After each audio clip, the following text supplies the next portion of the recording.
I've had the Pixel 10 Pro XL for about 3 weeks now, and I'm really starting to feel like this device isn't for me. In fact, I think the Pro moniker doesn't really mean much to live up to that MSRP. Now, I have some explaining to do. I actually like Google products. I'm a huge fan of the Pixel devices like the Pixel 8 Pro and the 9 Pro. I really enjoyed those phones. I even daily drove the Pixel 9a for around 2 months because it was good enough and I didn't really see any point in switching away from it. But the Pixel 9a here in Canada is $1,000 less than the Pixel 10 Pro XL, and I really didn't feel like my experience was $1,000 less. What I mean by all that is Google usually makes really great phones. I just think the Pixel 10 Pro XL sort of missed the mark. And it's even more apparent when you actually start to compare the Pixel 10 Pro XL against some of the competitors here in North America. But before we go further, a like and a sub to the channel is always appreciated. I just want to say thank you guys so much for the support that you've been showing me. We are almost at 70,000 subscribers, which is mental,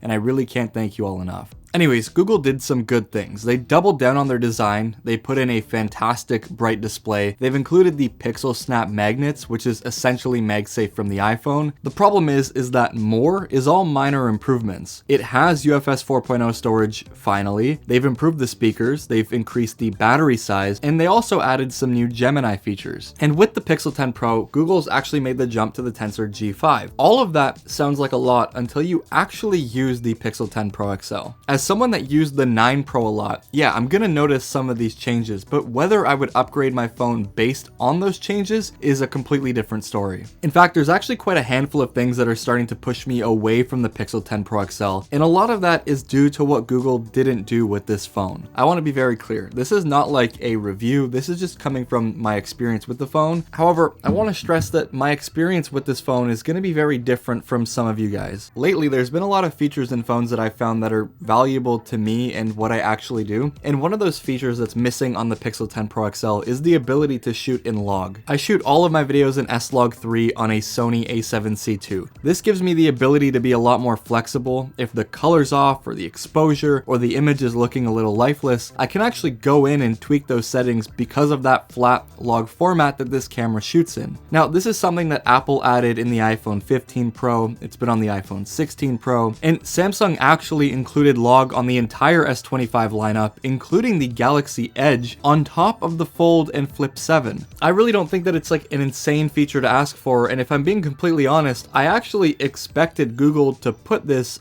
on this phone. This isn't to say that the Pixel 10 Pro's camera is bad for video. I actually really like it. I think the stabilization is better this year, the quality looks really good, and the colors are vibrant, and it does a really good job in challenging scenes. But I can't match what I'm shooting on my main camera with the Pixel 10 Pro, which means that I'm actually a lot less likely to use this, and it actually does kind of hinder the content in some areas because I'm not just gonna pick this phone up in a pinch to add a shot that I might have forgotten to, and I'm less likely to film outside with it because I just can't make it look that great. Now, I don't want to waste your time on this topic because I know a lot of people just really won't care about this feature specifically, but this is something that I think is standard for a Pro phone, and it's something that Google really should have thought about including on the Pixel 10 Pro XL. That being said, I do think the selfie camera on the Pixel is fantastic, and if you're not someone who's going to utilize log features, the camera setup on the Pixel 10 Pro is actually incredible. As a point and shoot, it's one of, if not my favorite smartphones to snap photos with, and if you're taking raw images to edit them later on, there's no more delay when capturing that 50 megapixel raw photo, which is a huge problem that I had previously with Pixels when shooting in RAW. There is also that really cool 100 times zoom, which I know is more of like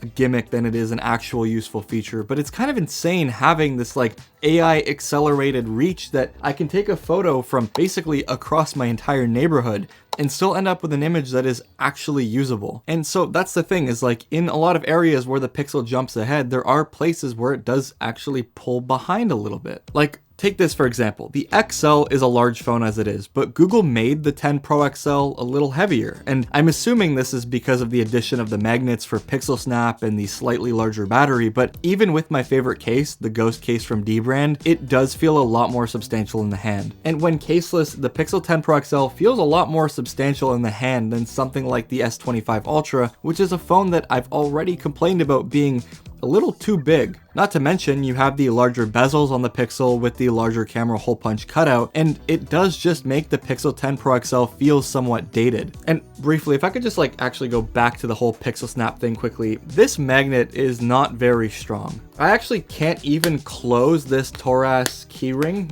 when it's attached to the phone, which is something that I can do when I'm using the Ghost case, for example, and it's something that I was able to do fine on the iPhone.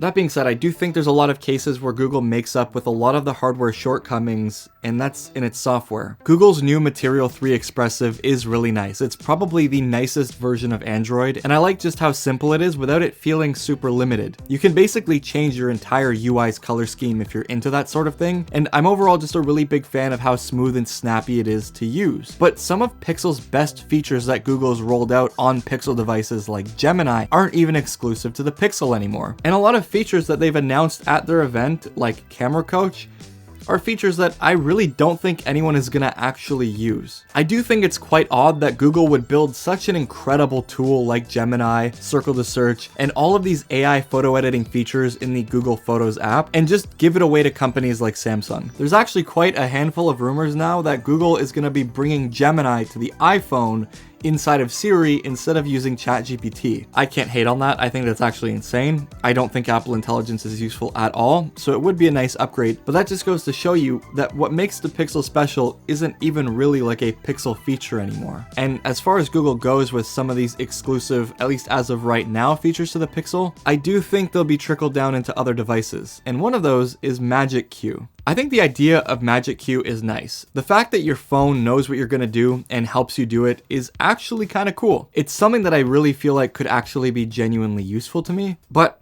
I've not seen Magic Queue pop up except for literally one time yesterday. It tried to guess what I wanted to search on Amazon from a screenshot that I took of a WeChat message, which was a private conversation between a brand and I. Now, I don't know how much I like the idea of my phone analyzing all of my screenshots and just, giving me this information when I need it, especially when it almost always isn't going to be relevant. That being said, if it is something that I was actually able to take advantage of on a daily basis, and it was giving me prompts that were helping me out, and I saw it more than just once, I would actually like Magic Queue. I've just not organically seen it do something yet. And this reminds me a lot about the rant that I made about the S25 Ultra when I talked about the Now Brief feature. It did nothing. I don't think I've ever seen anything come up on Now Brief even after almost a year of having that phone. Anyways, I'm kind of losing the plot here a little bit. Look, I opened this with saying that I really don't think that the Pixel 10 Pro is a pro phone or something along those lines. And I kind of want to just elaborate on that a little bit.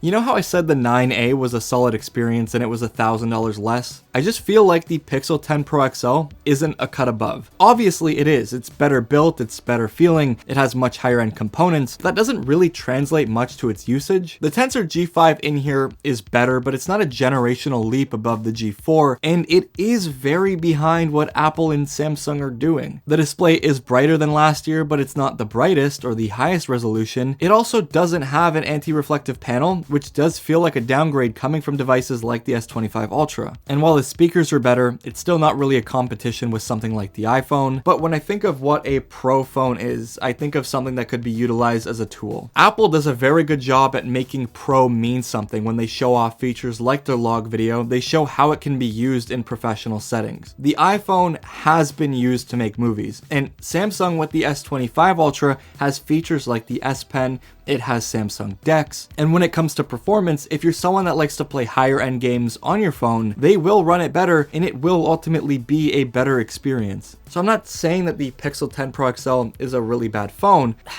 I'm kind of torn because I actually really like what Google's done here.